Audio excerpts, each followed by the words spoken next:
Dear Nick, remember last month how you let me rip your game collection before your family moved? First of all, thanks. You've always been a really awesome friend. Now, I'm not really sure how to start this, but I don't think we're gonna get to talk too much after this. Some important stuff is happening, and I don't know if I'll get another chance to talk before that.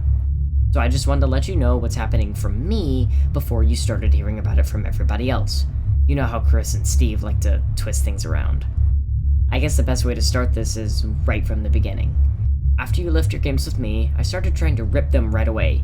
Damon Tools and Alcohol had trouble with the copy protection on a few, though. I started looking on forums for workarounds for an hour or two, but no dice. Couldn't get them to work. Finally got fed up and went to look to see if there were any programs that worked better. Most of what I turned up, though, was stuff you and me tried and didn't work. Or that you had to shell out $300 and let them put a keylogger on your system to ensure you didn't misuse it. You searched the same sites as me, you know the ones. Anyway, I finally turned up something on this old obscure torrent site. I've gotten a couple things from them before, but it's pretty much ye old site of desperation. Remember that site? Yeah, the guy who posted it looked like he put the description through Google Translate. What it was some Japanese program, Shikami no Tenjin. The guy said the name meant 4 gods in heaven. Probably not, though. I think his Japanese was probably as good as his English. What he claimed, though, was that it could get around any copy protection and rip the disks as smaller files than any other program. If I know you, you're rolling your eyes so hard right now. Thing is, I looked at the reviews and it seemed totally legit. A bunch of people gave it high marks and were praising this guy for uploading the program. It had a good amount of seeds, even. I mean, sure, there were people complaining that it fragged their computer, or that every file they made came out messed up, but you see that on any torrent, right? They all got the usual, "read the damn instructions, noob," replies, so I figured it was good to go, and started downloading.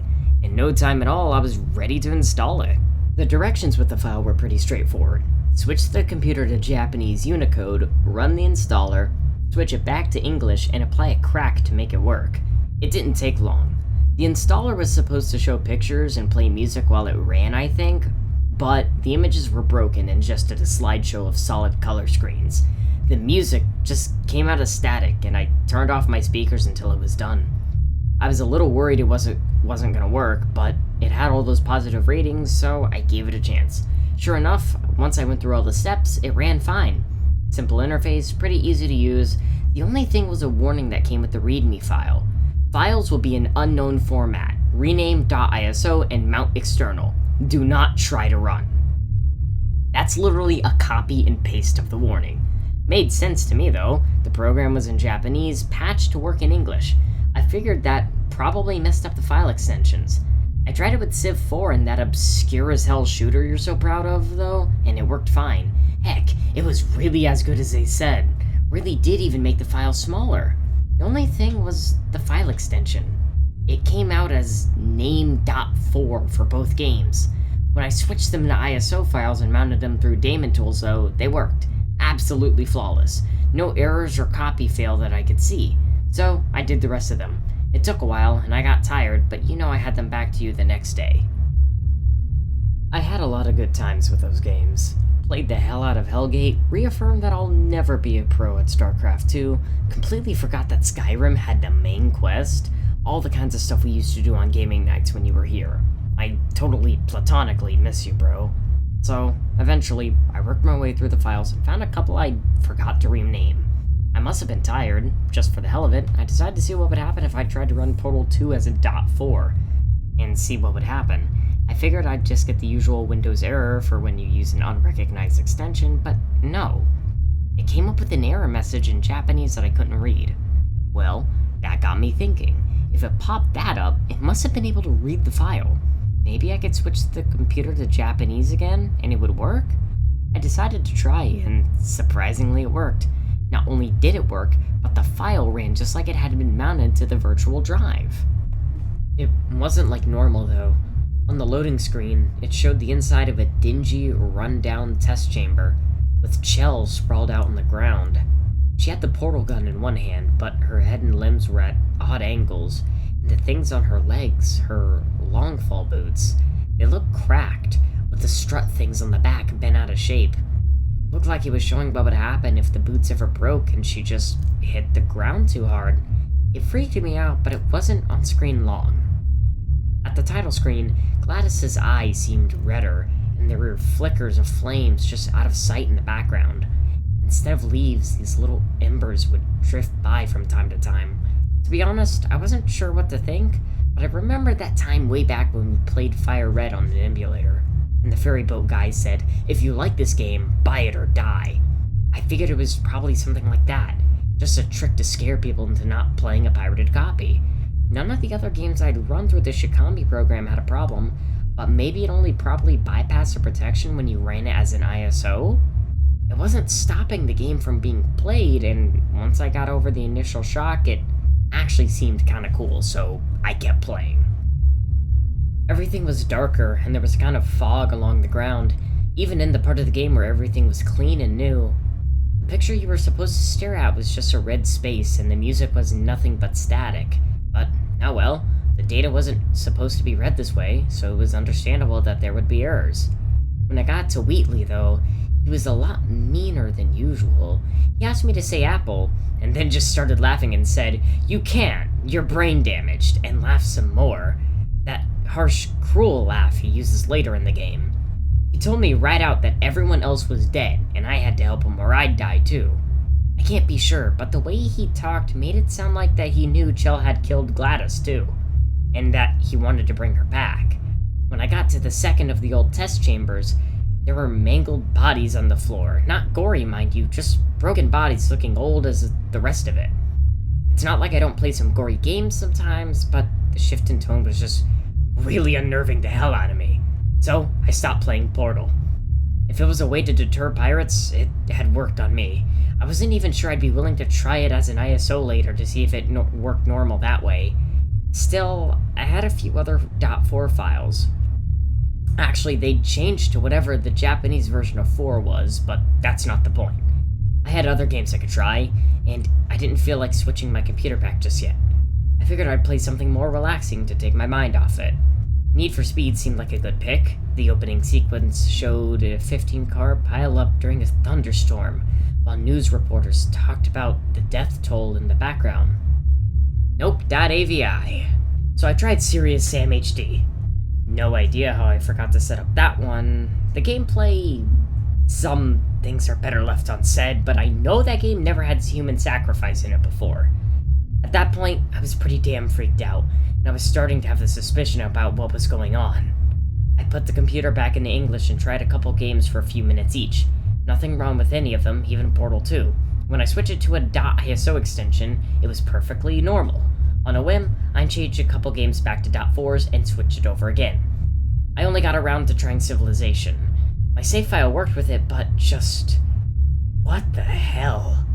There were new research I've never seen before, things that there's no way they were coded into the game. Some of them seemed harmless, like Manifest Destiny, while others were along the lines of tyranny and xenophobia. They got you upgrades like slave markets and concentration camps. There was a new religion, too. Ever heard of the Yazidi before? I hadn't. There were also events like plagues, accidents, and natural disasters, where it would show a clip of your city's population suffering. Just like it did with the other games, playing it as a .4 made the game darker in tone. I don't know how the hell that's possible, but it did.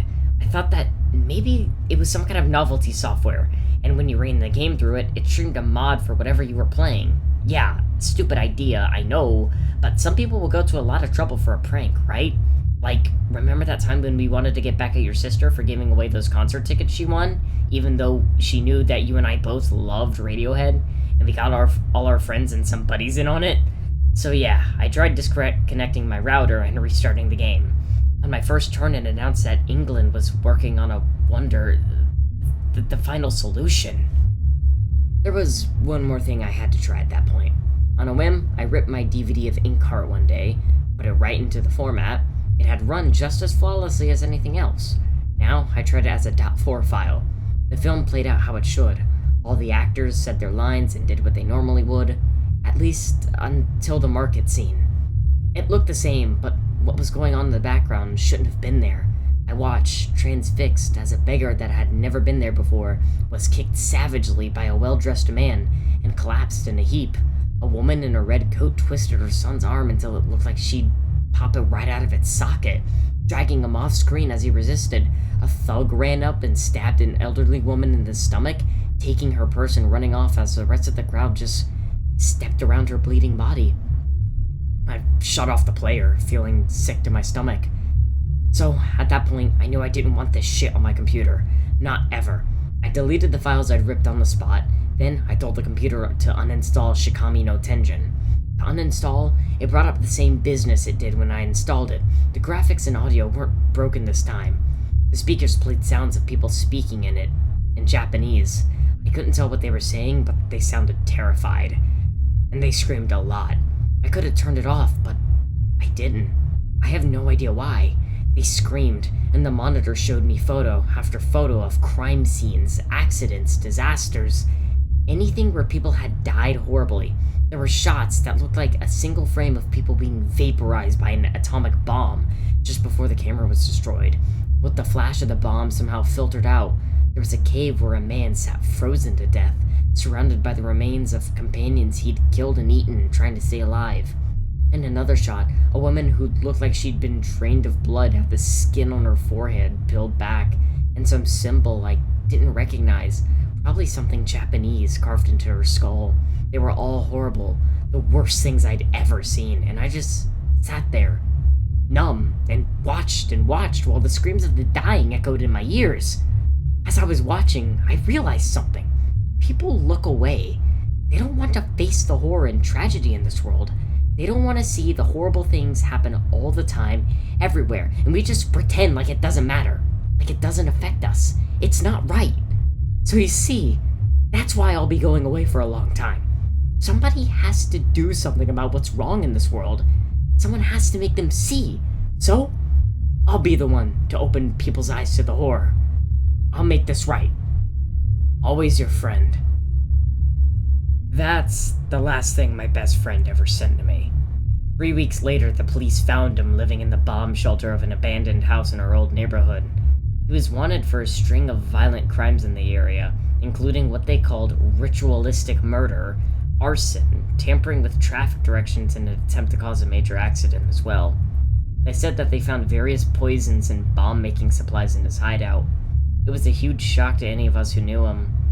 His family was pretty poor, but he'd been our class president, on the debate club, even a track star. He got along with everybody. Thinking that he could have snapped like that is just unbelievable. I guess that's why I did a follow-up on his crazy story. I wanted to believe that there was something like that had caused him to turn into what he did. Searching the internet didn't turn up much, though. There was no trace of a program called Shikami no Tenjin anywhere, though I did learn that a Shikami was a type of Japanese demon. I'd be prepared to leave it there, but I was a little confused on how the person that had supposedly translated it come up with the name Four Gods in Heaven. So I did a little bit more digging and found that Kami is Japanese for God, and Shi is four. Four also has a special connotation in Japan, though. It's considered an unlucky number, because it's pronounced the same way as the word for death.